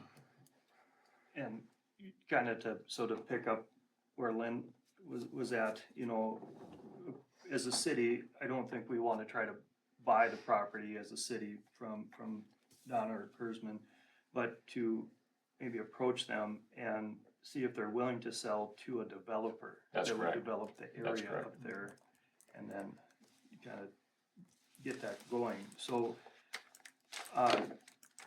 how do we want to do that? Do we need to, as a city official, can we go up there and give them a call and see if we can do that officially? I mean, as far as, We have that committee, which I'm on, and she's on that committee, so we could visit with her if you want us to do the legwork for you. yeah, and that's one of those things. So if this does go forward, and then with that, Would you wanna check first to see whether they're even interested in selling some or all? yeah, You know what I mean? so if we want to reach out to them as a city, not that we want to buy it from them Right. directly, but if they're Just see willing, what kind of interest there is. yeah, what we have going on, so. No, I can. Typically, if a developer came in, part of that land would stay agricultural until they would develop it in sections, to minimize the taxes, for the developer. So, yeah, these guys are doing the legwork to see what it goes to use, and we have what do we do if we take it by Custer, so we're looking at A and B option, and then we're, if we go that way, the development part of this, area of town and so forth, so I mean, that's just what we're not looking to vote on anything, but just wanted to bring these guys in and get some information to everybody here what we're working on, so. I think there's an opportunity and the city needs to at least move it forward so that there's an opportunity for a developer to come in and let the developer, purchase the property and do the development on it. Yeah, and there's a lot of dominoes in this because we need to make sure that our water and sewer infrastructure can handle all this. And Yeah. I mean, so we don't wanna throw up 30 to 50 houses and then we can't handle the infrastructure. Well, that's part of the whole development plan. Right, Yeah. yeah, but I mean, once it gets down into this area where it's gonna be processed, Absolutely. yeah. Yeah. So, I mean, Just something to think about, as long as we're talking about this, is does the city know how big of a development that they're wanting to do? Yeah. And is there other areas in town that might be able to be developed with less expense than doing a large drainage project like that? That's just something they should look at, because, if the developer can do that work, then that's great, but the developer needs to recoup their costs in other ways. And if that's selling those lots, then the sale of those lots has to be a certain price to be able to pay for what work they do. So it's just something to keep in mind, and what is the demand for lots? Yep. And what is the demand for homes? So Yep. those are things to think about as well, if you're gonna be doing a development. Right, So, because we've had lots in town that have taken quite some time to sell, like the ones up by the Catholic Church. I mean, there's a number of lots that have been for sale for quite some time and aren't moving, so, That lot is sold. yeah, pardon me? That lot is That sold. lot is sold now, but I mean, it was for sale for quite some time, so it's legitimate point there to see what kind of demands you have before you jump into something that huge. I think it's So, important for the city to identify how many lots are available in town now. We did that. Yeah. We did that, was it 30, 35? Yep. We sent out letters and we got, I think, 2 responses that would sell. That So- don't have a house or some kind of structure on them currently. Yeah, in other words, they just have an extra lot or whatever, so. Do you know of a developer that's interested? No, I I know that there's Stacy's, you know, supposedly Stacy Chider had made a statement that he would find a developer to come in. You know, there's a lot of things that are happening out at the Rainbow plant now, Yep. and, you know, with carbon capture and all the other things that they're doing. They're gonna be putting in 3 650 megawatt turbines. There's I saw a map that they're gonna run like a 42-inch natural gas line from Watford City over to the plant. So there's a lot of things gonna happen in the next 2-3 years. And if Washburn wants to be part of that growth and development, you have to, these are some of the things you gotta talk about. Right. The biggest thing is that we've run into in the last year and a half, especially with developing over in Heritage where we have those lots, is the contractor coming in to take on that price. Once they realize that, and look at it and wanting to know, and that area is kind of a bad example because there's not a big area to develop, so the areas up there right now are gonna be hit hard with that cost of the lot, so that's kind of, we've had multiple people come in. One, I think, serious person, but the cost for them wasn't quite there, but if we could find a bigger developer to come in, I mean, that's kind of been my biggest thing of looking at for the last couple of years is who the developer could be to come in. Right, but if, you know, having, say, a location that where you could build 60, 80, 90 homes, that's more enticing for a big developer to come in, because he's got a place to, he can Then spend a lot of, 8 lots up there. And I think we just, spend a lot of time, you know. Lynn said it, but I think we wanna stress it, that we don't wanna own the property, or even try to be developer whatsoever, like up there in Heritage. We don't wanna do that. We want, and then, but the thing is, so when a developer comes in, we gotta work with Eric and Adam about what the infrastructure can handle up there. And then we gotta work with planning and zoning to where if the developer's gonna come build something, are we gonna accept it? So what are our standards? Yeah. So before they get started, so we all got work to do. Right. To do this. And hope they'll finish, cause that's how the city got those lots up there. Okay. Because the developer just left and didn't Oh, finish. okay. So- Dumped them on They the walked away from it. They Yep. did, yeah, They walked away from and that's how the city got stuck with those lots up there. Gotcha. Look at Wilton right now, they're putting in 60 to 80 down there. Yep.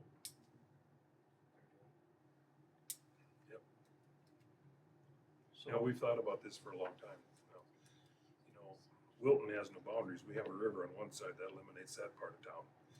We have some other, like with 200 in that area, that we just don't have, like Wilton, they could jump across the road and they could build all they wanna build. They could build all around themselves, where we're geographically situated a little bit different. It's not quite as practical all the way around Washburn. Yeah. You know, for a development type of thing, but like you said up there, or, you know, Patty Schultz's, you know, in the corner there, I mean, even farther north, the old Elmer Schultz quarter, I mean, any of those areas, you know, may or may not tie. But you have to have someone that's willing to Right, sell their property. right, but I'm just talking about is, Yeah. we're very limited, you know, we have coolies that come by. Yeah. You know, John Deere and that, there's nothing there you can really do, and Yeah. so, you know, unless you get a little bit out of town and you would expand south of Paul Schultz's, I mean, so there's options, but not like you've just got this flat city and you just keep expanding, you know, everywhere. So, But that seems to be probably one of the more logical with, you know, using the city water and sewer. with Gunderson's. And, you know, providing that, you know, those facilities can handle, you know, the sewage and the Yep. runoff. Yeah, and that's something all that we'd have to have Eric look into, see Yeah. what we can handle without a major upgrade to lagoons or anything else, so. But yeah, no, we've talked about it for years, so. But you got, what is that, an 8-inch or 10-inch line coming off that water tower? 8-inch. 8-inch. So there's a lot of capacity up there for development. Gotta have sewer too, though. Yeah. Well, thanks, Lynn. Okay. Yeah, appreciate it. All right. Yep. You know, it's something we definitely, let's put together a I, plan. I think what he was talking about is the city approving some people to go talk to the Yep. sisters and Yep. at least find out if they're willing to commit. And You wanna continue to use the established committee we have now? She's already actually on it, so. Dawn is. Is that a conflict of interest? No, I don't think so, yeah. No, I just didn't, wanted to state it in a way that basically instead of, if I'm on, say we're working on this and I go up and approach her, you I mean, know, if you wanna talk to her, that's fine too. you know, but just approval to go up there with the intent to not try to buy a through the city, but Right. to see if she's interested and if we can help find a developer, if that would be an interest, is I guess where we're trying to go with this. Yeah. So. Because once you have a developer, they will come in and pay the cost, for what Eric's talking about and all of them. I make a motion for Jamie to do what Jamie just said. Yeah. Sorry, Well, I couldn't say it as nice as he yeah, did, but I guess we- since he's been so involved with it and that Right. sort of stuff, it'd be good to officially send it. I And think that's if what he's somebody looking for. from that previous committee would like to go with me, I guess, Larry already has a relationship in this, has been working on it the longest and has the most knowledge in it, so I would recommend, if I can amend your motion to have Jamie and Larry approach and. We should second it first. if we Okay, can, yeah. I'll second your motion, and then Then amend it. then I'll make a motion to amend it to include Larry and the background that he has with it, if that's all right with you. Sure. Okay. Or if you agree to that, Larry. good with that? Okay. Second the amendment. Okay. Any more questions on the amendment? Yes. Yes. Yes. Yes. And yes. And on the original, is there any more questions on the motion? No? Yes. Yes. Yes. Yes. Yes. Great. Jim, you said you wanna talk about a lawnmower? Yeah, I'm glad Adam have it. We are, well, you can explain it. We have one that's 25 years old and wore out and no longer worth fixing because it can't be parts. So we have two riding lawnmowers, one zero turn, one front deck. The front deck's it's either 25 or it's approaching 25 years old. We know it's on its last legs for a while. We were hoping to get another few years out of it, but we took a look at it here at the start of the spring. We thought it was going to work. On Friday, we realized it was not going to work at all. So the problem with it is mostly the deck. The tractor part of it is, for a 25-year-old machine, is mostly fine. But unfortunately, they don't make the deck anymore, and you can't really find them used either in any decent condition. So our only option is to buy a completely new machine. I talked to John Deere this morning. I got a few options here. I asked about the 1580. They gave me a quote on the 1550, which is, it's a good price, but unfortunately, it's not enough more for what we need it to do. It's only two-wheel drive. Its horsepower is significantly less than the 1580 and the current one we have. So even though that looks, the price looks good, it's not really going to work for us. So we're actually looking at the 1580. Our quote is 32,000. The list price is 41,000. We get, They have a government discount too, right? that is it. That is the state pricing on that. So it's a 23% discount. So it goes from 41 to 31. And the deck itself is just under 5,400 or 4,934. Can we get by without a mower immediately? Yes, but it's going to end up with a bunch of long days for the person who's mowing. The unfortunate part about the zero-turn lawnmower is it's not great on hills or any rough conditions. So if we were only to use that mower for even a month more, you're just causing that much more wear on that mower than like a workhorse like a front deck would tackle that a lot better. So this is a commercial front deck four-wheel drive. yes, it is. It is their highest end commercial front deck, but that doesn't have a cab on it. So what does this look like? Is it like a mower like you have? No. So what is this? Looks like the one we have, pretty much. Different colors. Is that that? Yeah. Which one is that? Is that well, obviously it's the older one, but It's it's the like, one with the deck sits out out in front of front. it. Yep, it's the F1145. Deck sits out in front of it. yeah. Yep. And- What's the horsepower on that, of the new one? I thought it was 32, but I'd have to look it up. I don't have the link on me, but I think it's significantly more than the 1550 that was on here. I know that. That's quite a bit of horsepower for a mower. Yep. And we get into some heavy stuff, so we kind of need it. Rear discharge deck. I kind of talked to them about it. I'm not, yeah. It gets rid of debris faster and it doesn't leave like gross. This is what we have. We have the side discharge, and we have a side discharge on our zero turn right now. And so this is another one like that one, but it's four-wheel drive and it's with front deck, is that? So the existing front deck we have is four-wheel drive. Yeah. Yep, it's front deck. It was the nice one at the time, but like I said, it's 25 years old. It's just beat up. So another kind of dumb question would be like, that skid steer is getting older too, isn't it? Yeah. Is there any kind of tractor that would be work as your mower, but then a snow blower to kind of do some of the work of what that skid steer is doing? If we, Well, maybe, but the skid steer itself is kind of, we couldn't just get a mower and that has like a skid steer or a bucket attachment on it. We need more than that. I'm just wondering what. You're asking like a tool cat or something. No, well, kind of something like what you got, but maybe something with a cab or comfort cover or I'm something. not really interested in paying extra money for that probably. Cause then you can kind of pick up in the winter time. Yeah. What we were looking at one time is that old, is that a 4020?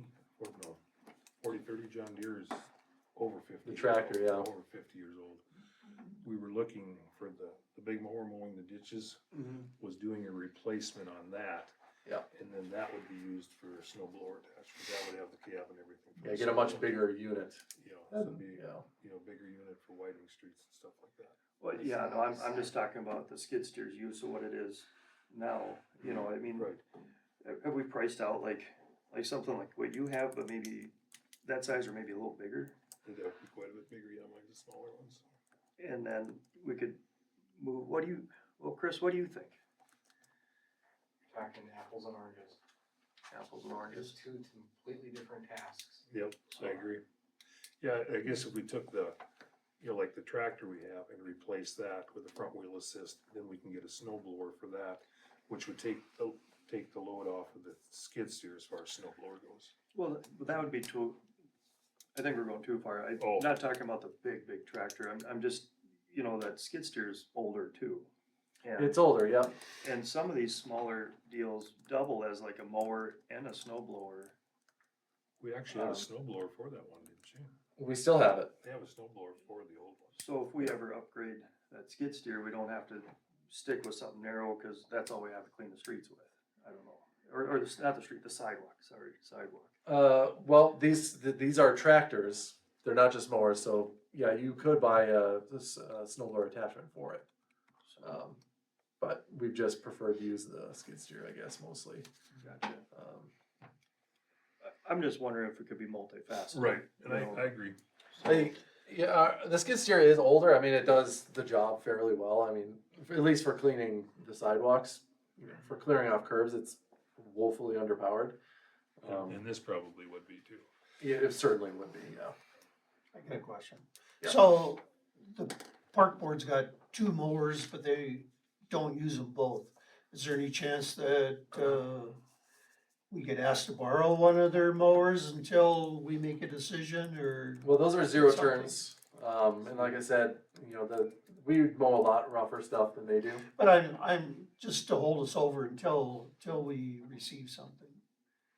I suppose we have to ask them about it. They're also smaller mowers. I Yeah. believe they're only 50-some inch decks instead of 70. I'm just talking just to help us out until we purchase something and we Mhm. receive something, just to, See if you guys wanna, Well, even my grasshoppers, I mean, they're not four-wheel drive, but you can get cabs. either that or maybe if And then that, if I'm just wondering. they're willing to pick up some of our Would we really? mowing. We probably wouldn't have them mow Look it. at the skid steer being. We would prefer to mow our own stuff, honestly. Okay. So if I understand, we have a zero turn already. Yeah. And they have two zero turns. Yep. And the issue is that it's a zero turn and that's why we want something else. Yes, so we do a lot of rougher stuff and side hills and stuff, which are better done with a front deck. So what benefit would getting a zero turn from the park board have then? We wouldn't, well, yeah. It would It'd just just, be another one. It wouldn't do the just job be- as Because then you have well. two people going at the same time. It would, the job wouldn't be done as well, but I mean, it was just, I think what he means is to hold this over till next month or something like I that. guess I don't. Come up with it. Okay, that makes sense. yeah, We have I guess what I'm looking at is you have a system in place that's worked for years for you with Yeah. with this, and with this. And I don't know whether it'd be wise to upset that system or to just stay with that system, because I think, like you're talking, Jamie, that other tractor should have been replaced a few years ago, and the mower's getting really bad too, so that needs to be upgraded. And before, we were looking at making that the snow blower and everything like that, so. Yeah, I guess I wasn't going that far to that Right. bigger, Yeah. cab tractor and that. Right. I guess I was more so in this class of size of mower. Yep. Just kind of comparing it to the skid steer, because that's also old. And then, I don't know, if you can run things year round instead of having to run it for so long and then park it, stuff seems to last a little longer if it's multi-fat, you know, it's, as long as it serves a good function, it's usable. It's easier to keep something maintained and run it through the seasons. How are our funds for purchasing the mower? We have funds for it. Yeah, it wouldn't be a big deal. It wouldn't be a big deal. We have funds for purchasing a tractor also, so. Sounds like we need a new mower then. We do, Yeah. yeah. I'll make a motion that we purchase a mower to Adam's specs. I mean, the 1580? What you talking about? I don't have that information Oh. in front of me. Yeah, the 1580 and the mower deck. I'll second that. Any more discussion? Yes. Yes. Yes. Yes. And yes. All right. If we wanna talk about replacing the skid steer with a new one, we can have that discussion too. Bring that next meeting. Sounds like we need a new skid steer. Yeah, and a tractor, let's just spend all the money right now. Does that thing have a cab kit availability? It does. They're not the greatest snow blower. They really aren't. Yeah, 'cause we have a snow blower from this one that hasn't been used for years. It just doesn't have the weight of the tractor. It doesn't. Doesn't go underneath the trees. Yeah. Yeah, it's, Yeah.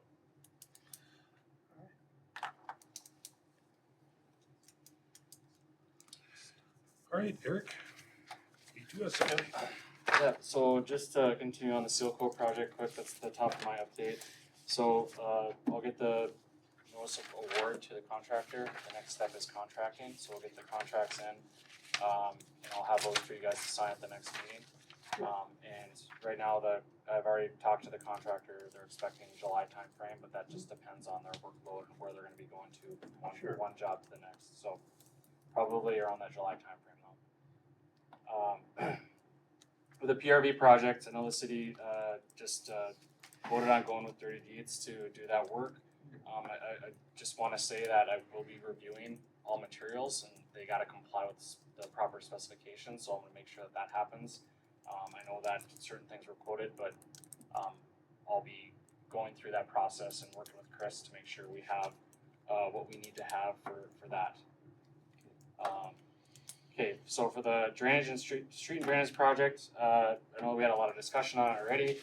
I will resupply that report to the city that we did a couple of years ago, so they can look at the options that we looked at and voted on which option we wanted to go to at that time. But we'll make sure that we have that information to you guys. As far as funding goes for that, I did talk to DWR. This project would be considered a stormwater problem, not a flooding problem, so that wouldn't be something where we could get funding through the Department of Water Resources for, although I will push back on that to see if that's something that we can actually get funding for. I know last meeting we talked about that.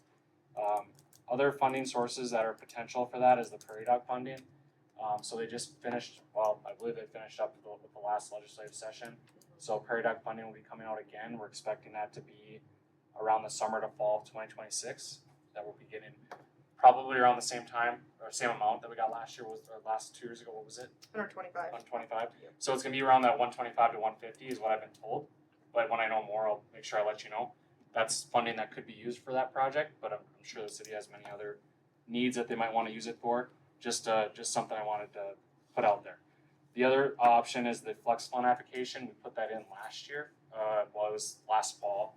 We didn't get that, although there was many North Dakota communities that did get that. Flex Fund is a DOT funding mechanism, and that would be a really good option if we did get that funding to help pay for a lot of the pavement. So that would be good for grant money. Now, if you're looking at loans, it would be the Clean Water SRF is what we'd look at for that project to help finance that. So They usually have a lot of money. They usually do, because CWSRF is not utilized quite as much, and that's one of the reasons why stormwater falls under it. It's not drinking water SRF, it's a clean water SRF. So, you know, sanitary sewer and stormwater are usually funded by that clean water SRF. So that would be financing for that if we were to go down that road. But I'll be in touch with you guys as much as you want to be on that project, and I'll make sure you have all the information that I have going forward on it. So, is there any other questions on the street and drainage improvements project? I just wanted to make sure you guys knew that I looked at the funding for you on that. Okay, that's good. Lead and copper rule, technical assistance, there's no updates on that, although I still expect that Washburn will get category B. I just have not heard anything yet on that. And the last thing I have is Riverside Park road improvements. So just a reminder, the city did get the special road fund grant for $214,000 for, that's for construction costs only. And that's to address the Riverside Park Road sliding that's happening down there. So I've updated the cost estimate and drilled down a little bit more into it as far as what we would want to do. And what I'm proposing to do is to do as minimal asphalt replacement as possible.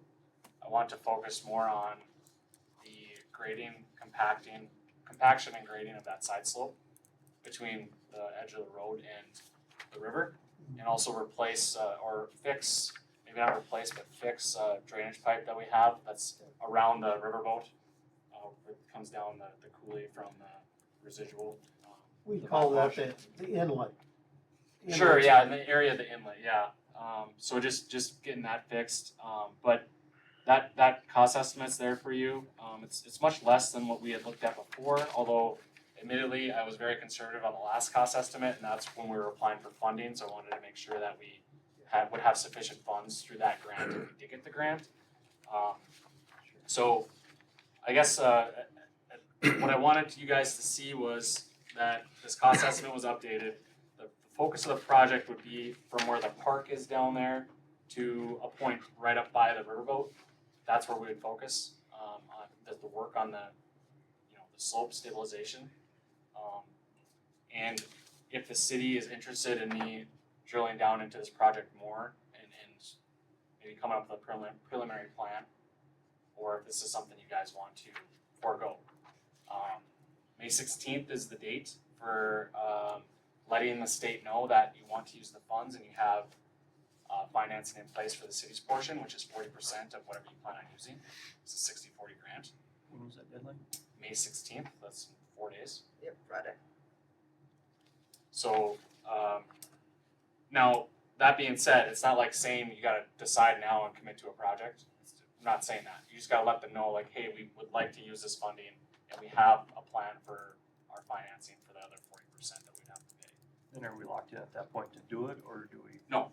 We can, I would say you're not, but as soon as if you say, yeah, we wanna do this, and then like 2 weeks from now, our next month's meeting, you say, hey, we're not gonna do the Riverside project, then you should tell the state as soon as you can so that they can obligate those funds to people who would, to projects that would be using it. so we, off this, I mean, just ask some questions. We got high range construction bid, $230,000. At 40%, the city would have to come up with $92,000 then to do this. That's kind of what we would have to figure out if we have those funds available. Whatever 40% of that is, yeah. So Yeah, I use if you're going to, and it only could be used for construction dollars. Okay, so like if there's engineering work that the loan would or the grant would not apply to that. Okay. So Plus you're looking at you look at the total construction cost, which I have at 159 right now. So 40% of that is 40 grand. No. Total construction. Yeah, thank you. So that's what you'd be looking at. But we did talk about B&D funds being used for that, unless the city would want to pay for doing this project out of city funds. And, I mean, the 40,000, 60,000 could probably be doable, without probably having to take a loan. So I don't have an agreement or nothing like that for you guys, but if this is something that the city's interested in, we for sure want to be able to tell Chelsea to let the state know that yes, we want to do a project like this.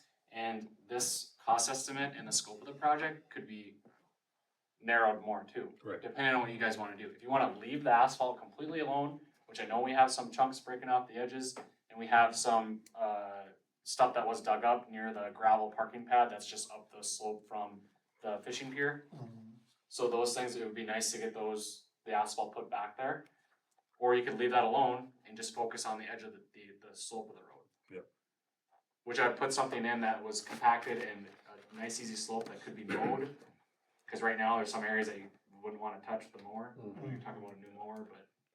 So then if you, Park board does that. Park board, okay. so then if you, we agree that we'll match this, 40% of these funds, and you only use half of them, that's all you request then, right? Right. Okay. This is Kinda like This is like the max. Yeah, that's the max, yeah, so you were approved for Right. $214,800. So we're just 40% of whatever we use. Yes. Yes.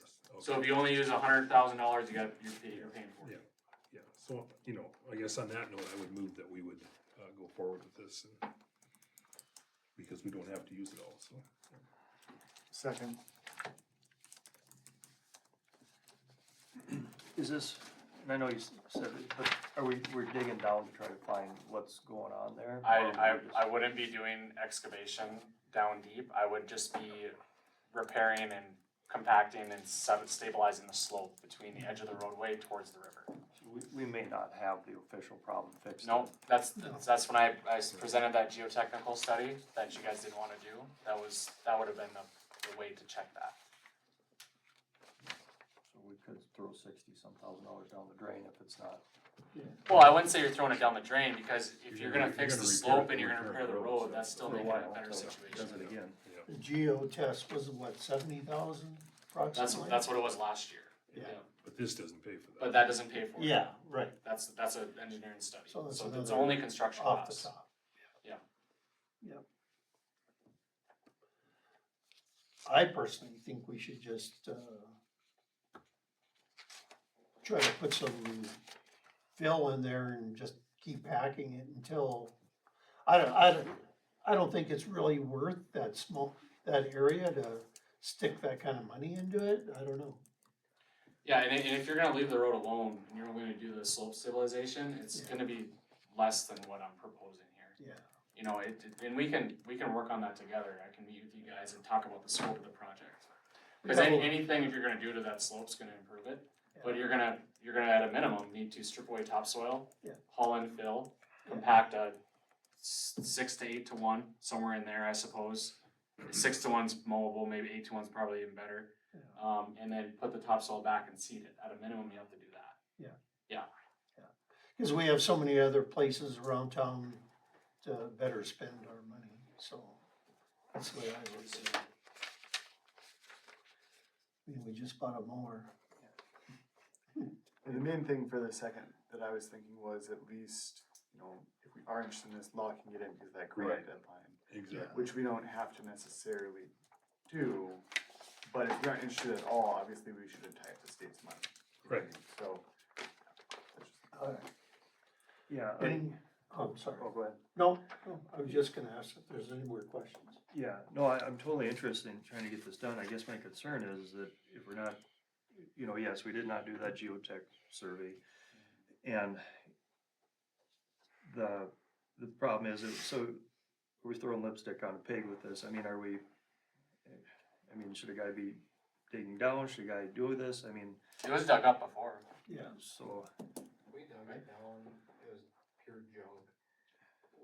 For something comparable, when the railroad blew off down here years ago, what was done to repair it? That's a similar deal. When the tracks fell off Slough. 10, 12 years ago, 14 years ago. And that blew down, it's the same river bottom garbage, it's Just- old riverbank. Well, and where it was dug up is where an intake used to be. That was the city's original intake. But slide areas happen along the side of the river. It sure because- does, yep. Because you have sediments and you have garbage. And somehow you gotta put it back together where it's gonna stay, and you have porous materials, you're always gonna have moisture. Mother Nature will always win, you're always gonna have slides on the riverbank. So this is something that happens up and down the Missouri River. You can go to any town that's situated along the riverbank and you're gonna see this happen. So, One other item is maybe that section can be taken the asphalt off and then have a gravel strip too, correct? if that's what you wanna do, you suppose you could do that. I would leave Eventually, leave the asphalt there As long as you possible. can, right. Yeah. That's what I'm thinking of. Then we could move the road over 100 feet, and we could do a concept stuff. I'm just thinking about maybe cutting out where it's breaking off and then just graveling that area. I feel like we've had this conversation. I know. right? Yeah, Yeah. oh yeah, this is like third edition or something, which is Yeah. fine. So anyway, So any is more this like- discussion? Is this like a Band-Aid, like, does it fix us for a little bit? Like, Yeah, so you're never gonna know how long, if you're gonna fix, stabilize the slope, you're not gonna know how long it's gonna stay like that. right, If you're gonna have, what I'll say is, what I've noticed, I guess, is when you have wetter years, and you have more water coming down that slope, and you have higher groundwater table, you're more apt to have the riverbank slide. It's gonna happen. Right. But, I mean, whether you've lived in Washburn or any riverside town for 5, 10, or your whole life, 5, 10 years or your whole life, you've seen this happen before. So, it's gonna move, it's gonna slide, but do we decide, do we wanna fix it see how long it goes for, or do we wanna just leave it alone? Cause you could just leave it alone. And do we wanna fix it when we have 60% of the funds in a grant? You know, like, is it more worth it? Well, I think I- we'll. So there's a motion on the table, right? Yeah, that's just to So- lock in the funds, okay? But the discussion of what we wanna do with those funds, we're not prepared to do right now. We just wanna know whether we can lock in those funds, that's why I made the motion. Right. I mean, we can discuss all night, but we need to come up with a plan, okay, where do we wanna go from there? I think we should discuss it in June to see where we're at, because we don't wanna tie up state funds if we're not gonna use them. So we have that time frame to work and do some research in the next month. Does that make sense? Yep. Yeah. Very well put. All right, ready, Yes. yes. Yes. Yes. and yes. That's all I have for you, unless you have any questions. All right, thank you. Thanks, Eric. All right, portfolios. I don't think I have anything. Adam has some stuff on the library I see coming up, so we can touch on that. Nothing at this time. Forestry Board, there is tree giveaway Saturday, right, Cody? Yes. Yeah, they're doing the school on Friday and they were all paid by donations, so nothing came out of our budget for forestry, so that's all I got. What kind of trees? Cherry, popcorn. There's a third one. Zach told me it's there too. It's on the invoice. Yeah, that's true. Okay, that's all I got. Jamie? Yeah, no, covered a lot of what I had. Just the only thing is, Jerry from Midstate, where we're getting the crack ceiling from, he came by and, looked at our streets with Zach and I drove around with him and kind of showed us where mastic would maybe be better than what we're doing. I mean, I don't think we're doing bad by what we're using, but maybe, talk to us about, the inch or wider cracks, maybe mastic might want to be used. So like just kind of a suggestion, try this crack filling for a while. And with the wider cracks, maybe we want to, do a regiment of, it's a different machine to rent than the one we're renting this time. But maybe every 3 years, say we keep doing this, maybe we want to, every third year, we get the mastic, was a thought. So, because this stuff's meant to do, minus an inch or minus. And then, so there's other product, like Bismarck's using it down there. Fill the wire cracks. To fill the wider cracks and in the spider cracks, to get the wider stuff, we should be using probably a different product than what we have. What we have is great for probably what we're using it for, the smaller cracks. So, Okay. is that kind of about what you got from Zach? Yeah, I mean, I've talked with this guy several times about mastic too. I mean, I understand the benefits of it, I just don't know if we have wide use of it. But, you know, obviously on the hills are where our biggest problem is, for bigger cracks. Yeah. But, you know, renting a machine does end up being a lot. Yeah. I wonder if we could like piggyback on somebody else that has one nearby maybe, or, Yep. yeah, kind of save on that. It's kind of, I was wondering, like, see how this goes with the rubber sealant we're using. It's gonna start tomorrow. Tomorrow. And so that's just something Jerry. And if you want to talk to Jerry, boy, you'll spend an hour on the phone. He likes to talk and he's very informative. So, Jerry's a salesman. He's a salesman. Yes. So He's very effective also. Yes. Yes. So he's gonna provide training for that if you guys rent it. Yeah, well, not him, but yeah, somebody's coming up with him tomorrow, so. Yep. So, but that's I think everything else I had you got covered before. But then that's the only other thing is that we don't have Jerry to look at some of that stuff. So the mastic. I just want to say Adam and the guys are doing a great job. I'm sure he's gonna talk about touring coming up and stuff. I am still working with the public on public concerns, public safety. I will share my emails that I have with the sheriff's office on my complaint up there when I was targeted. And any of the other information that we shared before in the past, so. Hopefully I'll get an apology from a couple people, cause I'm not making anything up. This is part of your portfolio? What portfolio is this? Public safety. They don't have any in stock right now. Public safety is part of the job. Hey, Chelsea, do we got a public safety portfolio? Not a portfolio, but What now? the mayor's duties is to overlook public safety, right? I don't know. Along with the police department? That's why we have a police portfolio, I guess, but, yeah, we're currently in portfolios, I guess, but. Okay. Yeah. That's all right. Sounds good.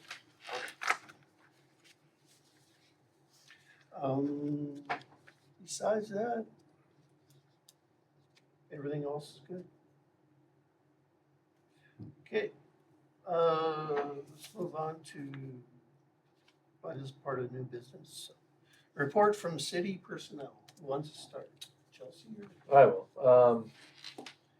So cracks, as it's been said, crack sealing begins tomorrow. Of course, it's been bone dry for the past month, and the day after we get the crack sealing machine, it starts to rain. So, but we have it for a month.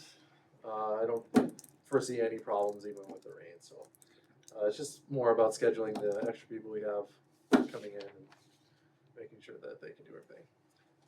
But yeah, they're coming up to train us tomorrow, and weather looks good tomorrow, so that'll be nice. So that'll be the focus for the next month for the most part. Library, they did some scraping and of the paint and the loose grouting in the back of the library. A lot of work needs to be done to that back wall before any painting is going to be done. So I think she's told me the end of May is when it has to be done, right? Do you know? I thought it was the end of May. Yeah. Cause then she has the summer starting and the kids were wanting the kids, she wanted the kids, I think, to help paint, The kids are painting correct, after school gets done. right? That sounds right, yep. Okay. Yeah, that does sound right. Okay, because I think she said end of May, which Yeah. timetable works fine for that. We'll be able to get that done. We have all the equipment, we just gotta find a good day for it. But yeah, other than that, that's about all I have, so.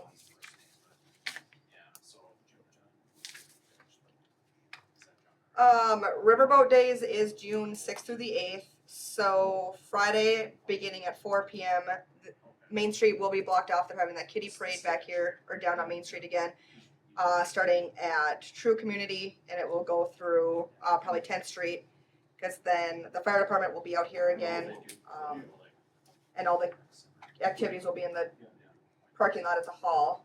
So that'll be blocked off for a while, as well as Saturday morning. The parade, obviously, the streets will be blocked off for that, and then the street dance. So just so everyone is aware, streets will be blocked off that weekend. The Special Assessment Committee did certify their assessments. Their public hearing was held, so the public hearing with the City Commission will be June 9th at 5:30. If you wish to appeal the City Commission, submit a written protest by 4:30 on June 5th. Cleanup week did start this week. The compound is open today. Tomorrow, Wednesday, and Thursday from 3 to 7. Friday it is open from 10 to 2, and of course curbside pickup is then Saturday morning. There is an opening for the library board if anyone is interested. Please submit a letter of interest no later than July 10th if you are interested in serving on that board. July And- 10th? July 10th, yeah. Oh, must It be- doesn't take effect, yeah, Oh, so the term for is the, ending. yeah, Okay, for okay. the July. Yeah. That term is ending, so there'll be one coming up to appoint at the July meeting. Okay. And then, just I guess heads up, our summer hours will begin at the end of this month, so starting at Friday, after Memorial Day, we will be closed at noon. Okay, and open at 7. Yes. Yep, okay, sounds good. All right, next meeting, June 9th, 2025. Meeting adjourned.